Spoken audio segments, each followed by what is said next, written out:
I need to get out more.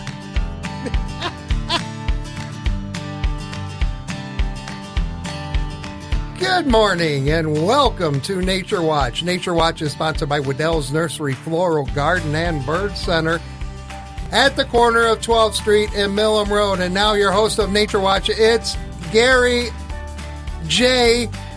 Miller. Good morning. Good morning. I used your middle initial. I'm laughing. I could have told you to look out the windows, but if you look out the windows here in the studio, you're looking at another part of the building because we're like right smack dab in the center of the building. Yeah, I'm looking at Cool FM Studio. and Prod B's right there. There's my tour. so it was actually nice sunrise this morning. Actually, really pretty. It got some nice color and everything. Yeah. I didn't see it, but I did on the way in. It was just coming up. So pretty nice. You can actually I saw some deer grazing out in the sort of snow covered field, so you can see them pretty easy out there with that snow, which is nice because I know a couple of times at night driving I see some herds out scattered in the fields, and that snow backdrop really helps seeing them. Yeah. Now, unfortunately, most of it's melted. Okay, yeah, and that was going to be my next point I brought up because 3 weeks ago, we were all saying, everyone was saying, we're going to have a white Christmas. Doesn't look too promising. I would not hedge a bet on that. Little task for the kiddos to do means they just finished up school for the fall and their Christmas holiday break. Have them start making a bunch of paper snowflakes, and you can just sort of plaster those over the window on Christmas Day, and they can look like it's white outside. You're clever. Just something to do. Yeah, we're looking at like mid-upper 40s Christmas Day. Yeah, and then it looks like there's still a chance of mix, and then on the extended forecast, I had to laugh because it seemed like most years New Year's Eve is icy, freezing rain. And there's a chance of mix right now on New Year's Eve. Okay. Well, that's out so far though, so we're not gonna count that. Okay. As long as it's a light mix, we're good with it. If it's anything like the ice storm we had back in the, I think it was 85.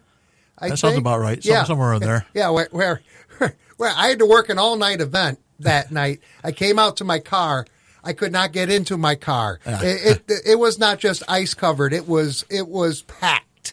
So I had to laugh this morning. I was watching Scott Larson on doing the forecast this morning, and he actually used the unofficial term of roller coaster of temperatures for Michigan. That is an official term. It's become an official term now. There's nothing unofficial about that because that's what it does around here.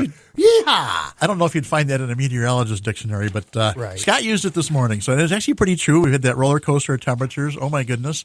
Thursday, it was like, it's almost like getting summer-like out here. And everything melted. And then yesterday was quite cold and windy. And then it's actually windy today. Actually, I was thinking this morning, as windy as it is today, it's supposed to be windier later on.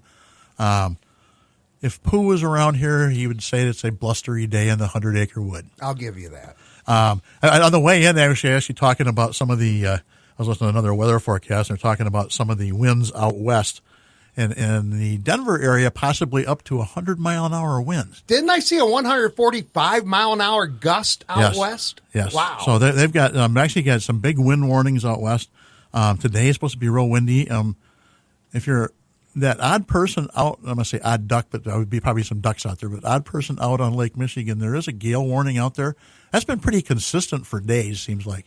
There's been a lot of wind. They've got, I think, 12 to 13 foot waves possibly in a lot of areas of the lake. I was looking at the forecast too. Lake Superior's got 16 to 18 foot waves today with a gale warning.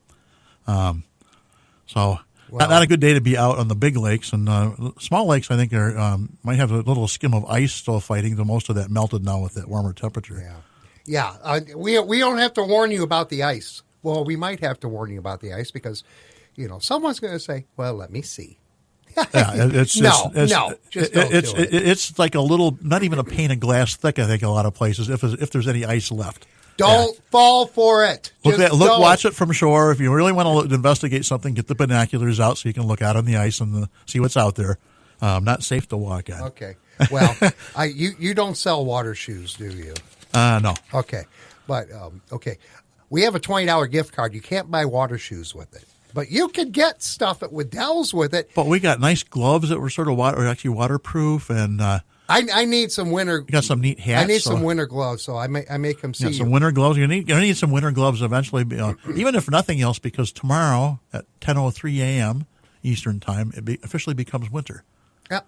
So winter solstice, and so if nothing else, you can just wear the winter gloves because it's winter officially. Okay. Yeah.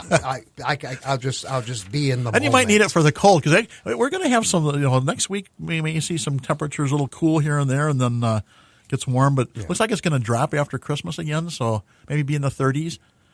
So we might see some mix after Christmas or so. Okay. So. Yeah, there you go. Okay, $20 gift card up for grabs right now. 269-382-4280. First correct answer to Gary's trivia question will win a Waddell's gift card.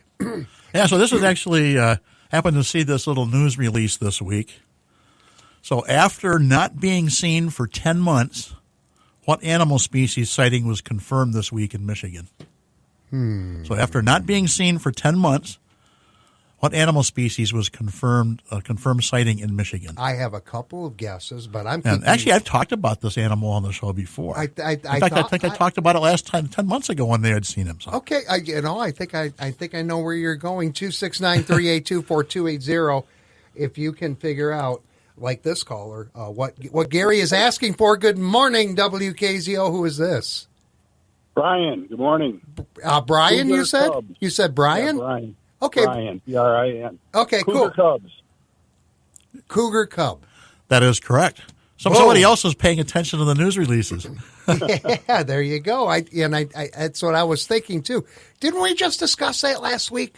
No, it's actually 2 weeks ago. It's 10 months ago. I think you may have dropped it. I'll have to go back on our shows and listen. Yeah, they might have made some mention, but they hadn't had any confirmed sightings. So actually, there was on private property. Somebody had a trail cam out, and they got some photos of the two cubs, which are about a year old now, and they actually are very promising for the cougar population in Michigan because there's very few cougars here, and so far, typically, besides this female and the two cubs, are all males. So we talked about that before. Oh, okay. And Yeah, so this is the first time in 90 years that they confirmed cubs. Yes, yeah. Oh, so they're actually saying east of the Mississippi River and possibly even east of the Missouri River. So first time in over 100 years that verified cougar reproduction. So It's pretty significant. And it's actually the survivability of the cubs now is very good because they typically stay with their mother for about 2 years before they venture out on their own. And because they're about a year old or maybe just a touch older, survivability is going to be very good now. And so sort of encouraged that the population's coming back. We need that sort of balance with maybe it'll thin out some of the deer population and the excess rabbits and that too. Yeah, there you go. We have smart listeners. Yes, we do. Brian, you are one of them. You win a $20 gift card from Waddell's. I need to get some information from you, though. Can you hold on the line? I sure can. Thank you very much, Excellent. guys. Thanks. Appreciate it. Thank you much. Thanks for listening. We do appreciate it. And we'll be back with more Nature Watch in about 70 seconds on WKZO. You'll find that shopping at Waddell's is a refreshingly pleasant experience. Waddell's is your local nursery, florist, and garden center stocked with unique quality gifts and Christmas decor. Step into their greenhouse and pick out your fresh-cut tree, fresh handmade wreaths, and porch pots with fresh greenery. A beautiful floral arrangement makes the perfect hostess gift. Get a holiday cheer centerpiece with carnations, berries, snowflakes, and greens. Or get a poinsettia in a basket with a handmade bow. Waddell's has several great floral arrangement choices. Just call or check out Waddells.com. Corinthian hand-tuned wind chimes are a gift everyone would love. They come in dozens of sizes and colors and are 20% off this week. Bird feeders are a great gift idea. Get Waddell's quality bird feed with it to make a complete gift. Or get something even easier to wrap, a Waddell's gift card. And this week, when you purchase $50 gift cards, you get $10 gift cards free. Merry Christmas from Waddell's Nursery, Florist, and Garden Center. I like local news because I like to be involved in my community. More Kalamazoo area news online than ever before at WKZO.com.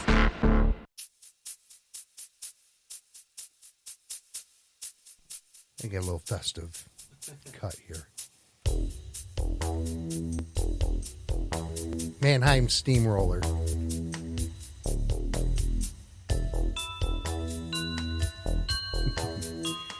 Brian from Paw Paw. Our big winner, $20 gift card to Waddell's. This Nature Watch continues with Mannheim Steamroller in the background. Gary Miller in the foreground. Yes. So the DNR says they've had 168 cougar sightings confirmed since 2008, all in the Upper Peninsula, and most of them are of the same animal reported by multiple sources. The DNR actually operates more than 1,300 trail cameras in the UP to survey wildlife abundance. Cougar sightings have increased since 2019, and but probably because they've increased the number of trail cameras. In addition to cougar kittens and cubs in Michigan, there have been more cougars reported in other areas, including Nebraska.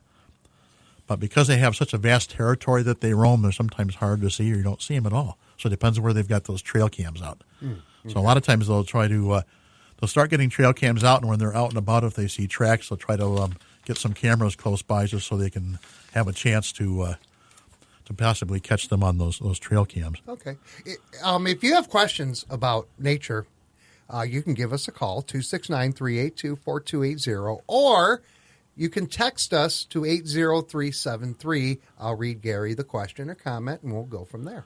Yeah, so if you've been up and you got those fingers working, or you can give us a call and talk. You get enough coffee in you to Thanks for give us a question. Me. Hold on, I need more of this coffee. Yeah. It is a coffee morning, that's for sure. Oh, yes.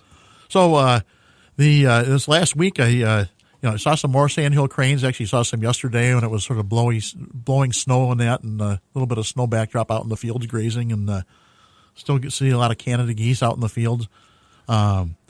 Not as many as before, but there still are some out there. Mm-hmm. Wednesday morning, I saw something sort of unique. I saw a blue heron, and it was just west of Vicksburg, and it looked like remnants of a very small beaver dam that had been breached, and part of it had been opened up.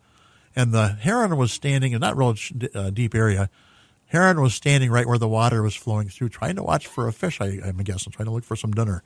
And so it was pretty neat to see. Still seeing some mallard ducks. There's a few other ducks around. One of the neat things, I was checking the Rare Bird Report alert this last week. Here in southwest Michigan, they had confirmed sightings of golden eagles again. Fox sparrows, which fox sparrows nest way up in the Arctic, and white-winged scoters. And the white-winged scoters actually, there have been numerous confirmed sightings here in southwest Michigan. So if you're near some bodies of water, it might be worthwhile taking some binoculars and taking a look, because it's not something you see very often. White-winged scoters nest way up in the Arctic Circle, too, or near the ocean front. And so you usually don't see them here very rarely, even on migration, that they come here in winter here. So something to do, if you're out and about and we got a little bit warmer weather, go out and enjoy some of the, maybe get a chance to see some birds. Okay. George from Dowling joins us this morning on WKZO. Good morning, George. Morning. Good morning. I have a question on those cougars. Yes. How far down in Michigan are they, or what's their range? Do I have to worry about my little cockadoodle going out here and getting chewed up? So actually, all those confirmed sightings have been in the Upper Peninsula. These cougars were confirmed in the Upper Peninsula. They have trail cams down here in the Lower Peninsula too, but most of them are in the Upper Peninsula. There have been occasional reports in the Lower Peninsula of cougars in years past. No confirmed sightings though. So it's always one of those things. They may be around here, but because they typically roam at night, and they're very elusive in big areas. So far, no confirmed sightings. So I'm going to guess you're going to be safe, though we have had bear down this way occasionally. So I know we had a black bear over in Battle Creek. The cops had to shoot. Oh. So years ago. Yeah, they're trying to reclaim some of their original territory that they had, because they have been gone from this part of the state for over 100 years. So they were sort of pretty well hunted out of existence here, especially the cougars. And do the cougars stay away from population centers? Do you know, or will they tend to move into they have for the most. Yeah, they have for the most part, George. They've mainly because they're again very elusive. I think they've got ingrained in them now that they want to stay away from humans as much as possible. Though, if they're hungry and they see a little Fifi the poodle out in the backyard, they may decide to get that early or get that easy prey. But typically they're going to stay away from humans as much as possible. At least that's been the case so far. Thank you very much. Oh, you're welcome. Thanks for calling in, George. Thanks, George. Appreciate it. 269-382-4280. Fifi. I think I went back to the. I think that was the name of the poodle on the old maid cards or something that I had as a kid. Fifi. Fifi the poodle. Yeah. Okay. It was a French poodle. See, I always like throwing you curves, Jim. Onward. So the drought monitor, no change in the last week, though they checked that soil on Tuesday, and with this melt that we've had this week and some moisture, that may improve a little bit as far as less drought condition this next week. We'll see what happens. Yeah. Be very, very fun to see. Maybe we can start building up some of that moisture. We still need more snow. Yeah. Andy was giving me a hard time on Thursday. He said, you and Jim were talking about having a hard winter, and boy, it came through, and now it's gotten warmer again. But isn't that the blueprint for Michigan anyway? Because we've had a few years like that where November we have snow. Yeah. December we're mowing or golfing, I should say. Yeah, golfing, not mowing, because that grass isn't going to grow. No. So a couple of neat activities. If you are just trying to figure out what to do and what to put on a centerpiece on your table for the next week and week or two, today at 11 a.m. and again Monday at 5 p.m., you can come into Waddell's and make your own centerpiece, and they're going to have a florist or two help guide you make that. Oh. There is a fee for that and for the materials, but in about an hour time, you'll have a centerpiece to put on your table, and there's a couple different styles. So might want to check that out. If you can, register ahead of time so they know how much material they have, but they've got materials there. Okay. And you said that's today? Today at 11 and again Monday at 5 p.m. Okay. So it's about an hour-long class, and so if you want to make your own centerpiece and you can brag about it when everybody comes over at Christmas or the holidays, here's your opportunity. Yeah. There you go. Audubon Christmas bird count is ongoing, and if you want to find out and link in with the group here in Kalamazoo, the Kalamazoo count is going to occur next Saturday, the 27th. If you go to the Audubon Society of Kalamazoo website and go to their calendar events, you will find some information and the contact information for that. And if you're not in the Kalamazoo area, go to just search on the Christmas bird count on the Audubon Society main web page, not Kalamazoo Audubon Society, but the main Audubon Society web page, and you can find where those count areas are going to be all around the country. And if you're live streaming from Canada, for instance, Birds Canada also participates with this count, and they would have links with that too. So if you have a chance, do that. It's neat with the besides the Christmas bird count, and that runs through the 4th or 5th of January. Cornell Lab of Ornithology, which is sort of the guru of the bird world, and very great resource to have. They're the developers of the Merlin app. I know a lot of folks use that fantastic app on your cell phone. They coordinate Project Feeder Watch for the winter, and Project Feeder Watch, anybody can report those. Whatever birds you're seeing at your feeders, you have a chance to report that. You can participate in the Christmas bird count watching your feeders too if you're in those count areas, and you may do it just for an hour or two. You may do it all day long. So depends on how much time you want to spend, counting birds and looking at all the different birds that you have. Okay. I've had so many birds in my feeders. I was counting. I've been saying there's probably 30 or 40. It's going to be more like 50 or 60 at a time out there. Wow. So 2 weeks ago, I got some more bird seed because I ran out from a little over a month ago.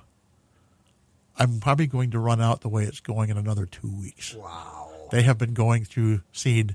I don't remember any year that they've been feeding so much. Just unbelievable. So part of it, I think I've got a couple of flocks that migrated here from farther north and decided, we got a great source of food here and we got cover.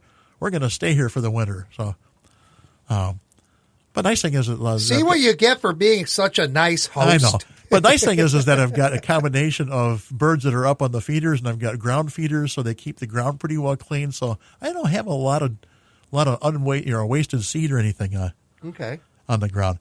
So Project Feeder Watch, I saw a little little news information about Project Feeder Watch, and historically, the most cited bird in North America at feeders, as far as Project Feeder Watch. Now, wait a minute. That could be a possible trivia question. I've actually asked this in the past. You have? I did quite a while ago. Okay. Well, of course, I forgot. The dark-eyed junco. I do. When I saw this, I was like, oh, that might be a trivia question. I think I've used that one before. Well, you can replay, Well, that's true. because you never know. We'll see if people are not paying attention. Maybe in a couple of months I'll use it again or so and just catch them sometime. So the dark-eyed junco typically is the most cited at feeders. Last winter in Michigan, with 585 feeder watchers reporting data from Michigan, the black-capped chickadee just edged out the junco as far as most cited. Just edged it out. But it's interesting. They actually list the top 25 feeder birds. And so if you go to Project Feeder Watch, and you can find information about North America, you can do a region in the U.S., you can do by state, and you can see what the top 25 are. They have numerous years data there. So neat little thing to look at.